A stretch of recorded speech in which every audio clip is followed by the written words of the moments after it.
High, তো তোমরা এখানে দেখতেই পাচ্ছ আমি এখানে গাজর কাটছি, কারণ এখানে আমি রান্না করব আজকে ফ্রাইড রাইস। কারণ মার শরীরটা ভালো ছিল না, তো সেদিনকার মা রান্না করেনি।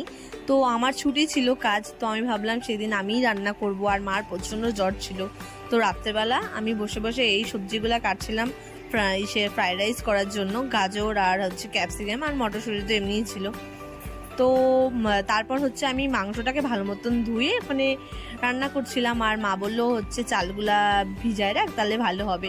আর এদিকে হচ্ছে ভাতের জলটা আমি বসাই দিচ্ছি, ওর মধ্যে একটু ঘি, একটু হচ্ছে গরম মশলা দিয়ে লবণ দিয়ে আমি চালটা বসায় রাখছি। আর এখানে মাংসটা কষানোর পর আমি একটু দই দিয়ে দিলাম। তো তারপর আরও একটু কষাতে হবে, কষানোর পর জল দিয়ে দিতে হবে। তো যাই হোক, মাংসটা রান্না করতে করতে আমি ভাতটাও বসাই নিয়েছি। একটু মা আমাকে হেল্প করছিল ভাতটাও করার সময়, কারণ আমি ফ্রাইড রাইসের যে চালটার আমি ওটা আমি বুঝি না সেদ্ধটা, তো মা করছিল ওই জায়গাটা।